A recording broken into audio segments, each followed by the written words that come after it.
ತಂದೆಯೇ, ಅವರಿಗೆ ಕ್ಷಮಿಸು, ಅವರು ಏನು ಮಾಡುತ್ತಾರೆ ಎಂಬುದನ್ನು ಅವರು ಅರಿತಿಲ್ಲ. ಈ ಮಾತು ಯೇಸುಸ್ವಾಮಿಯ ಕರುಣೆ ಮತ್ತು ಸ್ವಾರ್ಥರಹಿತ ಪ್ರಾರ್ಥನೆಯಾಗಿದೆ.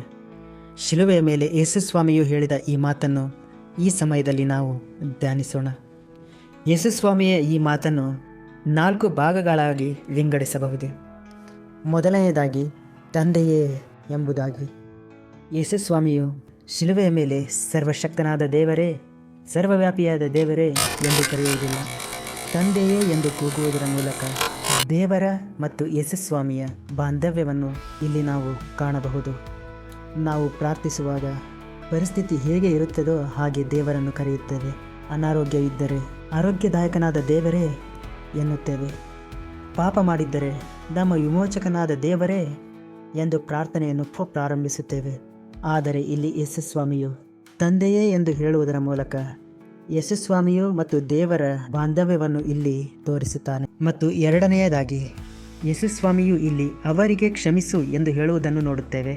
ಇಲ್ಲಿ ನಾವು ಗಮನಿಸುವುದಾದರೆ ಅವರಿಗೆ ಅಂದರೆ ಯಾರು ಎಂದು ನೋಡುವುದಾದರೆ ಯೇಸುಸ್ವಾಮಿಯು ಇಲ್ಲಿ ಅವರು ಎಂದರೆ ಇಸ್ರಾಯೇಲರು, ಯಾಜಕರು, ಬೋಧಕರು, ಹಿಡಿದುಕೊಟ್ಟ ಇಸ್ಕರಿಯೋತ ಎಂದು ಹೇಳುವುದಿಲ್ಲ. ಅವರು ಎಂದರೆ ಲೋಕದ ಎಲ್ಲ ಜನರು. ಏಕೆಂದರೆ ಲೋಕದ ಎಲ್ಲ ಜನರು ಪಾಪ ಮಾಡಿ ದೇವರ ಮಹಿಮೆಯನ್ನು ಹೊಂದದೇ ಹೋಗಿದ್ದರು. ಪರಲೋಕ ರಾಜ್ಯವು ಅವರಿಗಾಗಿ ಮುಚ್ಚಲ್ಪಟ್ಟಿತ್ತು. ಅದಕ್ಕಾಗಿ ಯೇಸುಸ್ವಾಮಿಯು ನಮ್ಮನ್ನು ರಕ್ಷಣೆಯ ಮಾರ್ಗದಲ್ಲಿ ನಡೆಸುವುದಕ್ಕಾಗಿ, ದೇವರ ಕೋಪದಿಂದ ನಮ್ಮನ್ನು ಕಾಪಾಡುವುದಕ್ಕೋಸ್ಕರ ಯಜ್ಞದ ಕುರಿಯಾಗಿ ತನ್ನನ್ನು ಸಮರ್ಪಿಸಿಕೊಂಡು ತನ್ನ ರಕ್ತದ ಮೂಲಕ ನಮ್ಮನ್ನು, ಲೋಕದ ಎಲ್ಲ ಜನರನ್ನು ಪಾಪದಿಂದ, ದೇವರ ಕೋಪದಿಂದ ಮುಕ್ತಗೊಳಿಸಿದನು. ಆದ ಕಾರಣ ಇಲ್ಲಿ ಯೇಸುಸ್ವಾಮಿಯು ಇಸ್ರಾಯೇಲ್ ಜನರನ್ನು ಮಾತ್ರ ಅಲ್ಲ, ಅವರಿಗೆ ಎನ್ನುವುದರ ಮೂಲಕ ಲೋಕದ ಎಲ್ಲ ಜನರನ್ನು ಕ್ಷಮಿಸು ಎಂದು ಹೇಳುವುದಕ್ಕಾಗಿಯೇ ಅವರಿಗೆ ಎಂಬ ಪದವನ್ನು ಉಪಯೋಗಿಸುತ್ತಾನೆ.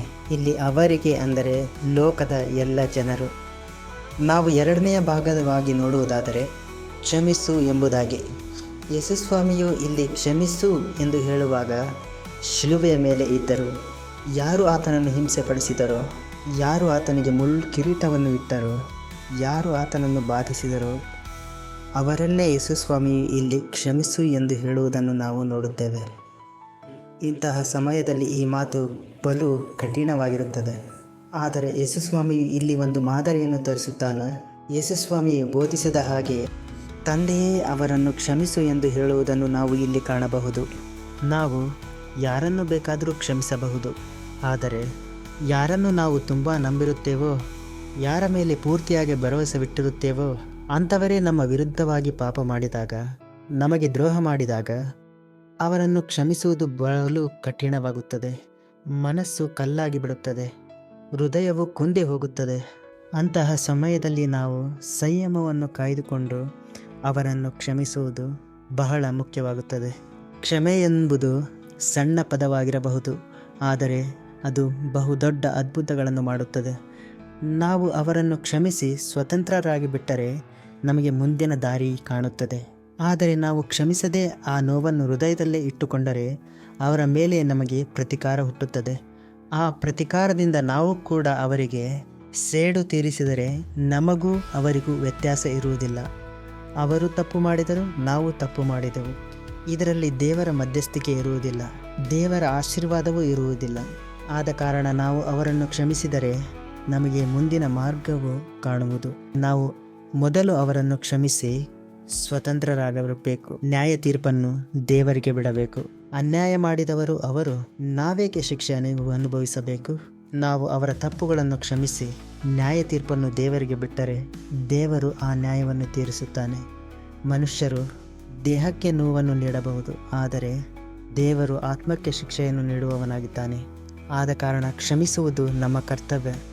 ಯೇಸುಸ್ವಾಮಿಯು ಹೇಳುತ್ತಾನೆ, ತೀರ್ಪು ಮಾಡಬೇಡಿರಿ, ನಿಮಗೂ ತೀರ್ಪಾಗುವುದಿಲ್ಲ. ಈ ಮಾತಿನ ಮೂಲಕ ನಾವು ಕೂಡ ಇನ್ನೊಬ್ಬರಿಗೆ ತೀರ್ಪು ಮಾಡಬಾರದು. ನಾವು ಅವರನ್ನು ಕ್ಷಮಿಸಿ ಮುಂದೆ ಸಾಗಿದರೆ ನಮಗೆ ರಕ್ಷಣೆ ಮಾರ್ಗ ಕಾಣುವುದು, ಇಲ್ಲವಾದರೆ ಅಂಧಕಾರದಿಂದ ತುಂಬಿಕೊಳ್ಳುತ್ತದೆ. ಆದರೆ ತೀರ್ಪನ್ನು ದೇವರಿಗೆ ಬಿಟ್ಟರೆ ಅವರು ಏನೇ ಅನ್ಯಾಯ ಮಾಡಿದರೂ ದೇವರು ಅವರಿಗೆ ತೀರ್ಪು ನಾವು ಬರೀ ದೇಹಕ್ಕೆ ಶಿಕ್ಷೆ ನೀಡಬಹುದು, ಆದರೆ ದೇವರು ಆತ್ಮಕ್ಕೆ ಶಿಕ್ಷೆಯನ್ನು ನೀಡುತ್ತಾನೆ. ದೇಹದ ಶಿಕ್ಷೆಯನ್ನು ನಾವು ಸಹಿಸಿಕೊಳ್ಳಬಹುದು, ಆದರೆ ಆತ್ಮದ ಶಿಕ್ಷೆಯನ್ನು ನಾವು ಸಹಿಸಿಕೊಳ್ಳಲು ಆಗುವುದೇ ಇಲ್ಲ. ಎಷ್ಟೋ ಜನರು ಹೇಳುವುದನ್ನು ನಾವು ಕೇಳಬಹುದು, ನನ್ನ ಬಳಿ ಎಲ್ಲವೂ ಇದೆ ಆದರೆ ನೆಮ್ಮದಿ ಇಲ್ಲ ಎಂದು. ಏಕೆಂದರೆ ಅದು ಅವರಿಗೆ ಆಗುತ್ತಿರುವ ಆತ್ಮದ ಶಿಕ್ಷೆಯಾಗಿದೆ. ಆದ ಕಾರಣ ನಾವು ಇನ್ನೊಬ್ಬರಿಗೆ ತೀರ್ಪನ್ನು ಮಾಡಬಾರದು. ಅವರನ್ನು ಕ್ಷಮಿಸಿ ಮುಂದೆ ಸಾಗಿದರೆ ನಾವು ರಕ್ಷಣೆಯ ಮಾರ್ಗವನ್ನು ಕಾಣಬಹುದು. ಹಾಗೆಯೇ ಯೇಸುಸ್ವಾಮಿ ಇಲ್ಲಿ ತನ್ನನ್ನು ಹಿಂಸಿಸುವವರಿಗೋಸ್ಕರ ಪ್ರಾರ್ಥಿಸಿ ದೇವರ ವಾಕ್ಯವನ್ನು ನೆರವೇರಿಸಿರುವುದನ್ನು ನಾವು ಇಲ್ಲಿ ಕಾಣಬಹುದು. ನಾವು ಇನ್ನೊಬ್ಬರನ್ನು ಕ್ಷಮಿಸಿದರೆ ನಮ್ಮ ಪಾಪಗಳು ಕೂಡ ಕ್ಷಮಿಸಲ್ಪಡುತ್ತವೆ. ನಾವು ಮುಂದಿನ ಭಾಗವನ್ನು ನೋಡುವುದಾದರೆ ಯೇಸುಸ್ವಾಮಿ ಹೇಳುತ್ತಾನೆ, ಅವರು ಏನು ಮಾಡುತ್ತಾರೆ ಎಂಬುದನ್ನು ಅವರು ಅರಿತಿಲ್ಲ ಎಂದು.